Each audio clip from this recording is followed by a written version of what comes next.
Good evening. Tonight marks the first in our series of budget presentations. It's hard to imagine that we've reached that point of the school year where we're discussing the 25-26 fiscal year and 25-26 budget, and creating this budget at this point so early in the school year. There were a lot of numbers that we would like to attach to this presentation that we're just not able to because the state has not furnished those numbers at this point. So we'll provide you all of the information that we have at this time, and then once the updated numbers are released from the state, we'll certainly be able to follow up with you in subsequent budget presentations. So we always begin our presentations with our vision statement. It's a vision statement that's as true today as it was in 2017 when we first crafted it. And I believe that you'll see the offerings, the opportunities, and the results that we're seeing in our school district align well to the vision that we've set forth. We talk about this often, but this is just one of those slides that, in my estimation, is timeless. We educate the whole child, and the budget of our school district must reflect that narrative. You'll see investments throughout this budget season and budget presentation series. You'll see investments in each of these areas, and you'll see opportunities in each of these areas because each of these areas are so important in framing that whole child experience. With regard to just some accomplishments and some achievements, and you've seen this year in, year out, our board has had an front row view of the accomplishments of our students in our school district, our community. We've shared so many of these wonderful accolades and acknowledgments with our school community. Our instructional program is outstanding. There are just so many different offerings and opportunities. We'll speak more to that in a moment.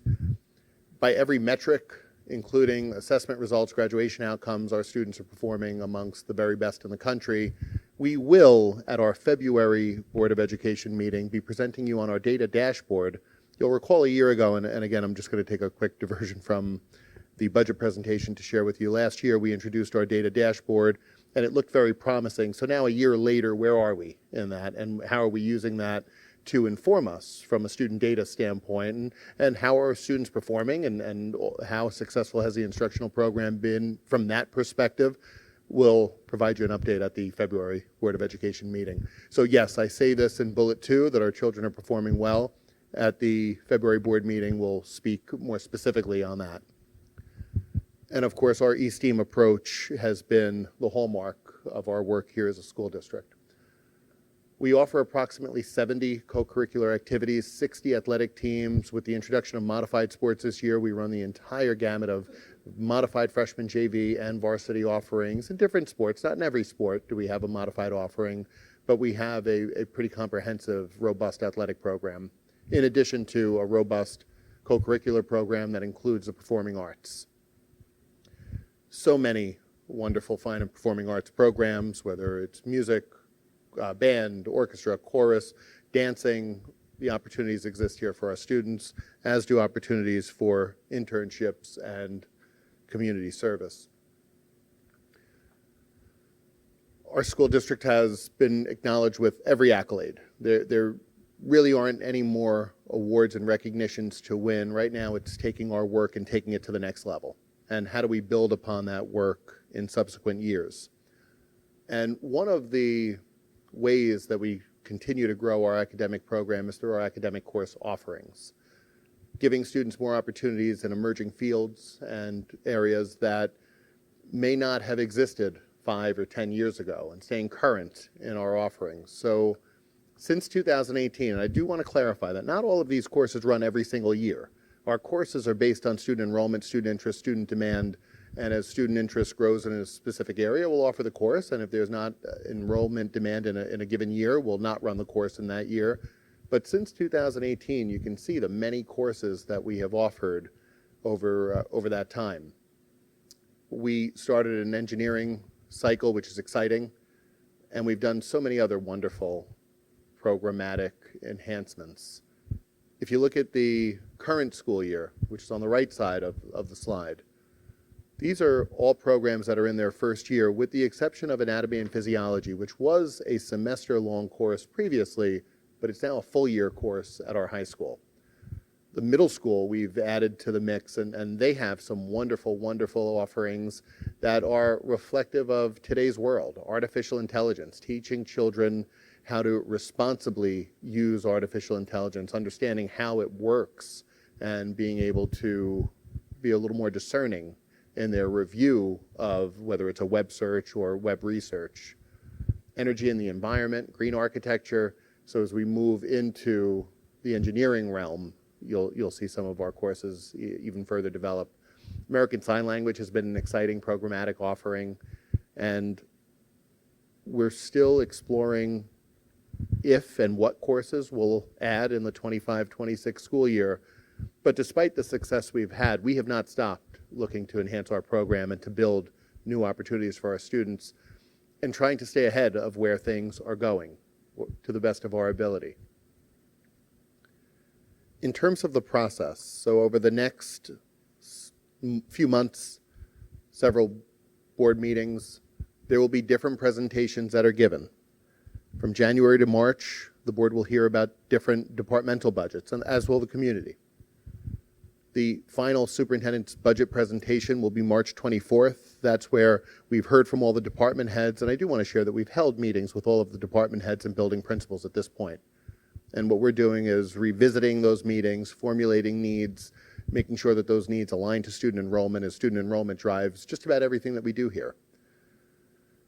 So on March 24th, I'll give my final presentation that summarizes all of the requests that we're able to meet within a tax cap environment, all of the needs that we have as a school district within a tax cap environment. And then April 21st, we anticipate the Board of Education will adopt the budget.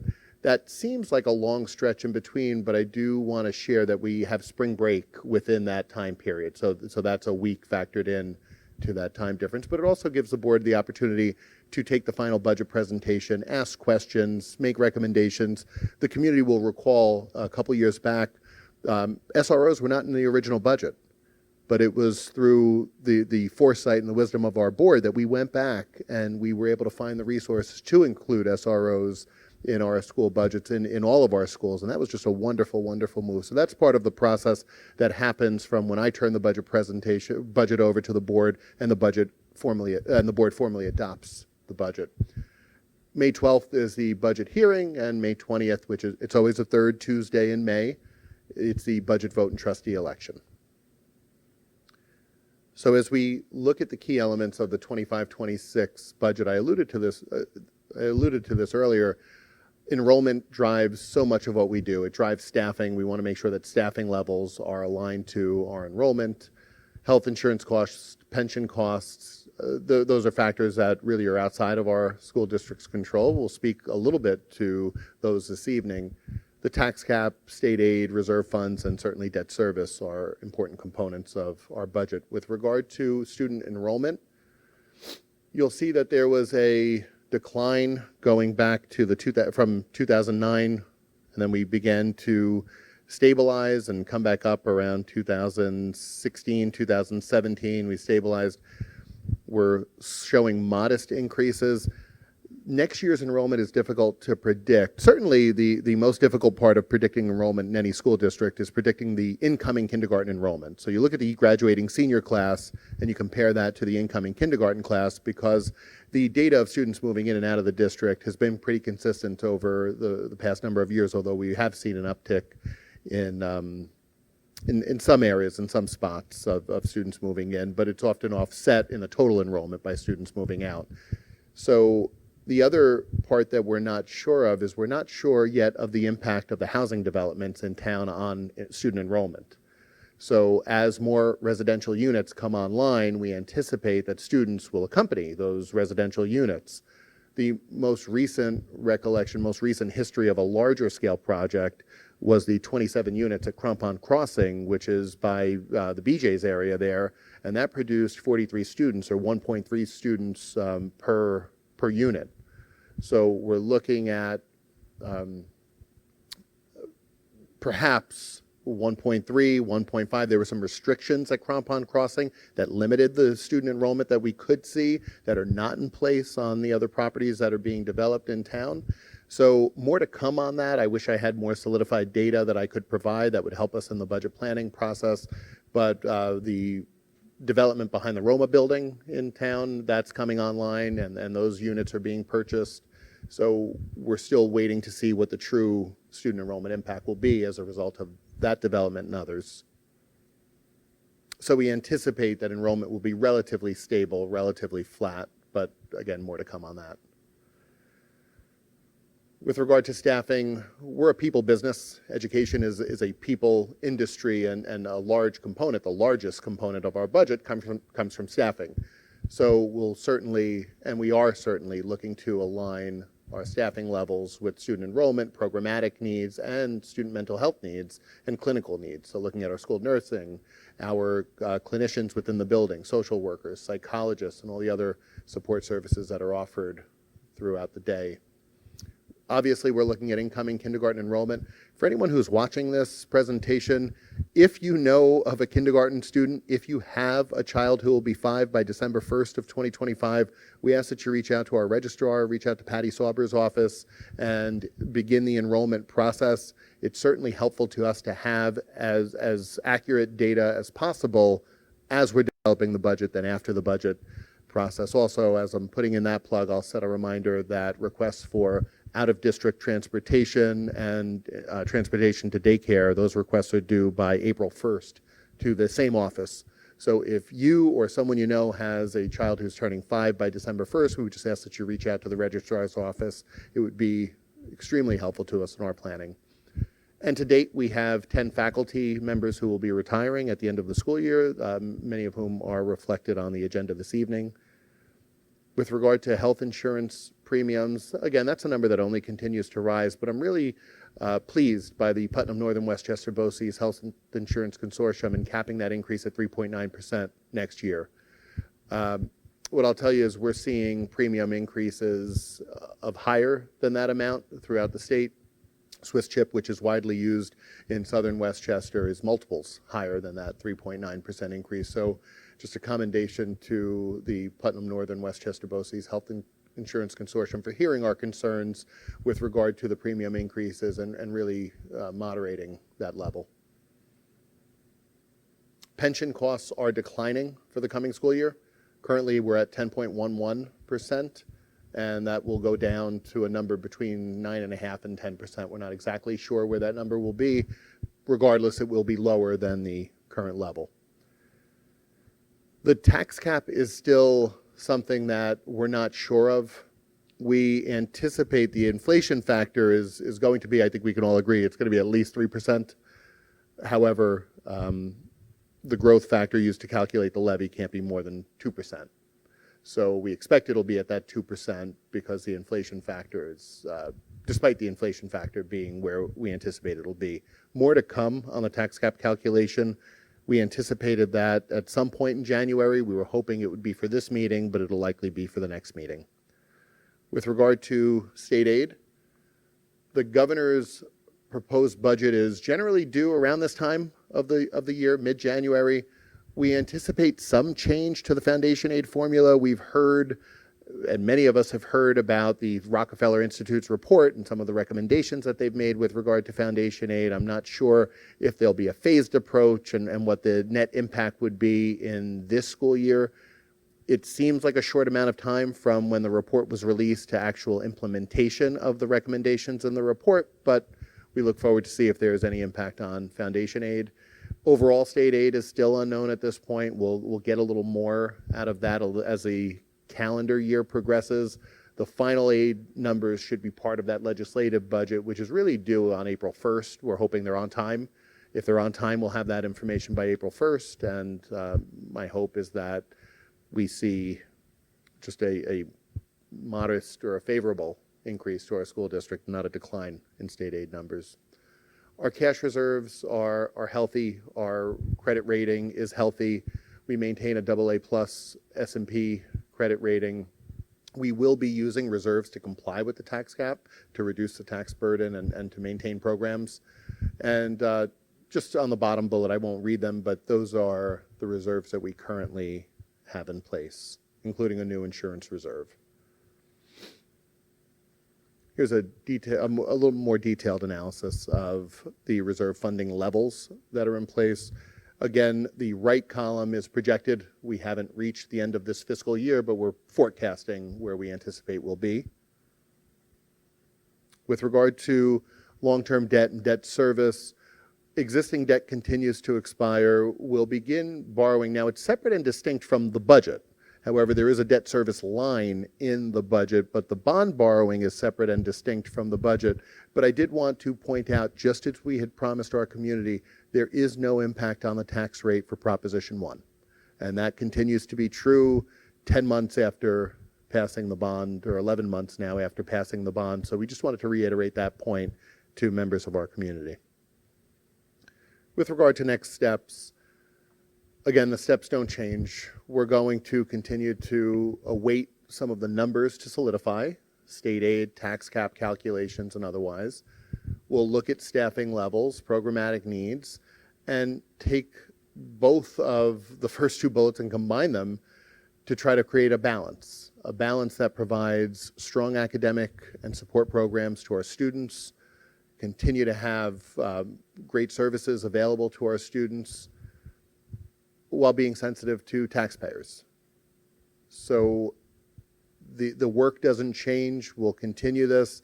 We'll get more numbers and we'll include them in the subsequent budget presentations. I'm hopeful that we'll have some additional information from the state by our January 27th meeting. And with regard to the updated meetings schedule, I won't read them all here. We're trying to strike a balance between the length of the meetings, length of the presentations that we're giving, and making sure that all of the information is out there in a timely manner. So we encourage you to come out to our budget presentations. We encourage you to attend the Board of Education meetings, and certainly if you're not able to attend the Board of Education meetings, each of these presentations is posted as a standalone on our website. So rather than having to watch the full meeting, you'll be able to watch the budget presentation portion with the slides on our website. So we'll make sure that that's communicated in our next newsletter, how to access the budget presentations. But at this point, there's no further information that I have to share at this time. Just a reminder to members of our community, we alluded to this earlier, the third Tuesday in May 20th, 2025, 7 a.m. to 9 p.m., French Hill. Yes, French Hill is being used for our pre-K program, but our budget vote is still housed at French Hill. So come on out. There'll be parking. There'll be signage that'll direct everyone where to go. But ultimately, our budget vote and trustee election is scheduled for May 20th, 2025, 7 a.m. to 9 p.m. at French Hill Elementary School. So I'm happy to take any questions based on the limited information that I was able to provide at this early time in the year. But if there are any questions, I'm happy to answer them. Thank you. It's kind of weird. Doesn't feel like it was a year ago we were sitting here. It feels like just yesterday almost. But Pete, did you have any questions? Just one.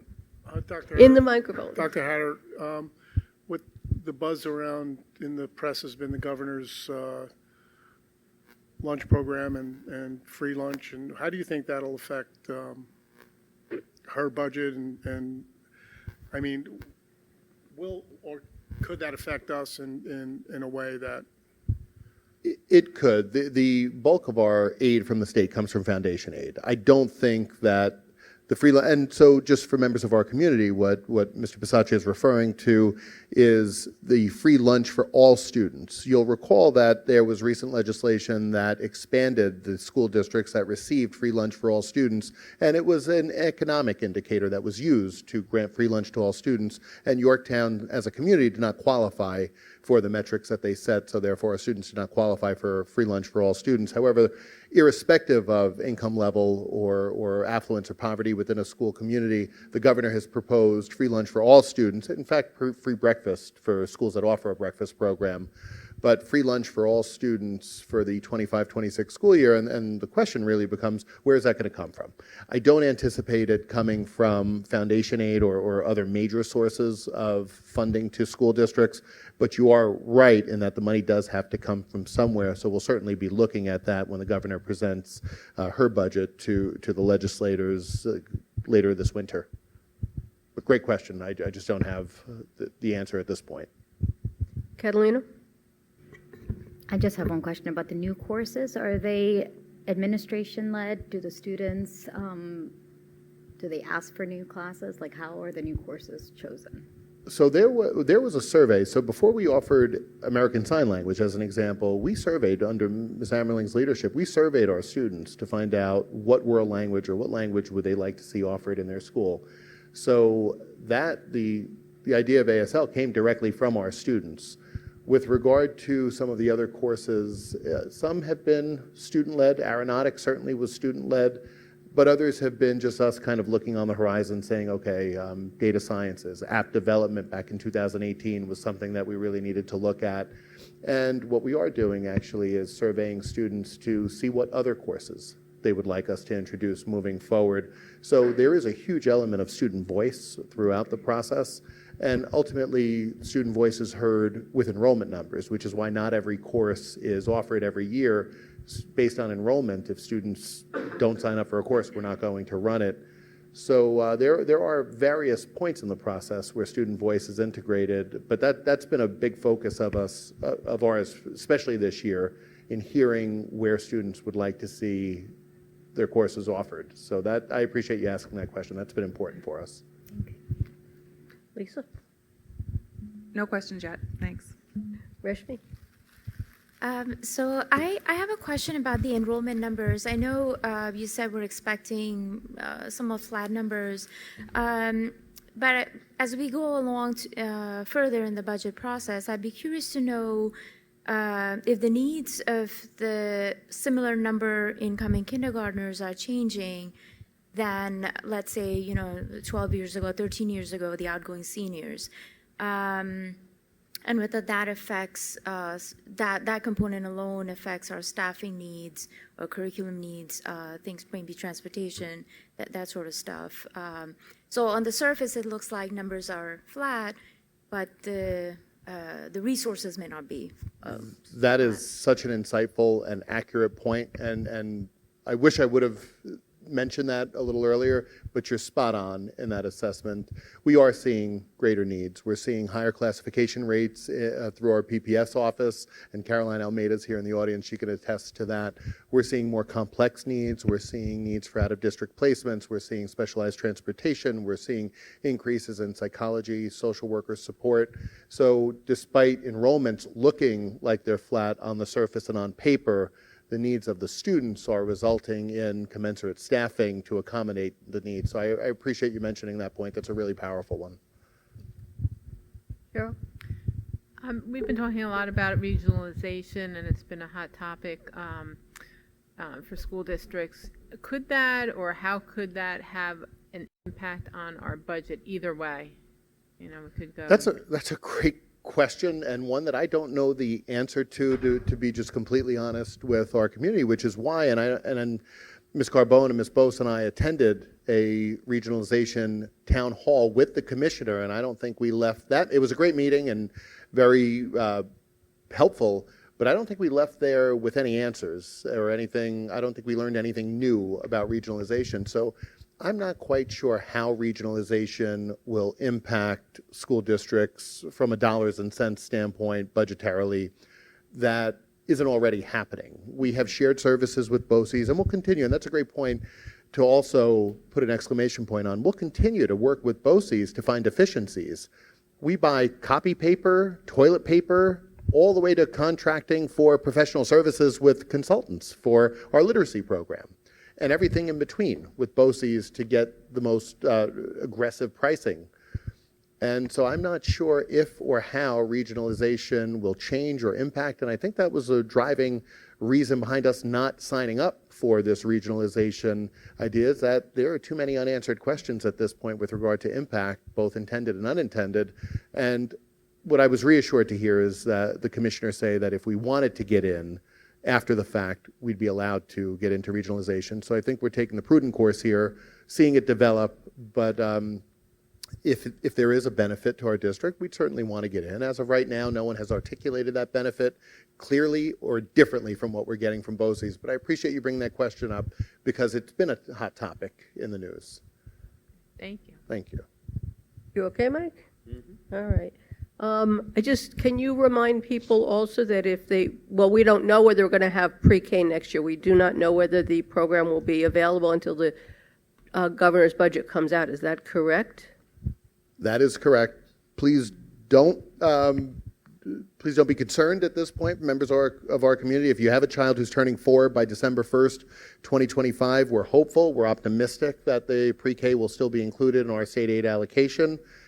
We were funded to the tune of 188 students last year, 188 students prior year.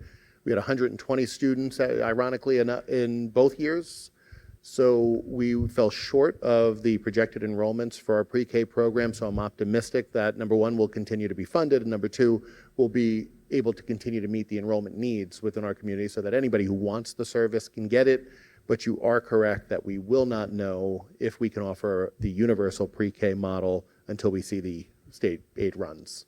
Has having the pre-K program in-house helped us with understanding classification rates and, kindergarten readiness moving forward? Yeah, from a kindergarten readiness standpoint, I'm actually going to defer to Mrs. Ammerling, who is having direct conversations with our pre-K program, with our teachers, in terms of what they're seeing from students who are coming in from the pre-K program. I think you'll be happy to hear what Ms. Ammerling is going to share, but I wanted to give her the opportunity to share it with you. Thank you.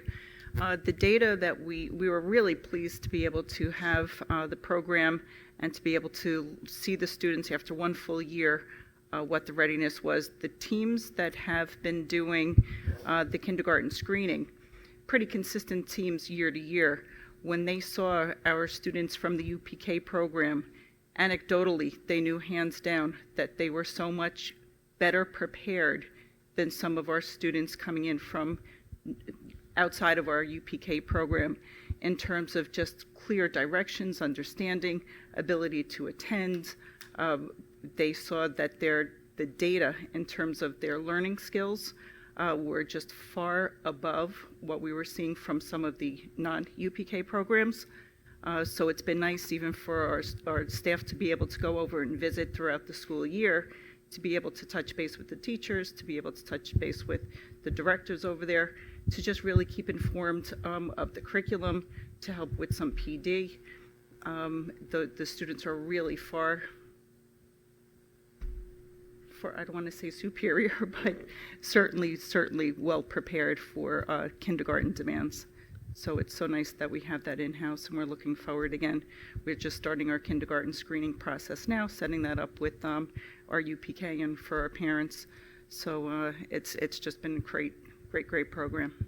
We're fortunate. And just for the second part of the question with regard to classification rates, I think Ms. Almeida will be the first to tell you that the rates are increasing. We have more students who are being referred to the Committee on Special Education than we have coming into our school district. That's a fact. And not only is the overall number higher, the complexity of the cases that we're receiving is also higher. So we're continuing to work with that. Ms. Almeida does just an incredible job in her department and leading her department. And she's really good at what she does. She makes it look easy. It's not easy. But the volume and the complexity have increased. So irrespective of the quality of the program, the needs are still there. Thank you. Any other questions? All right, thank you.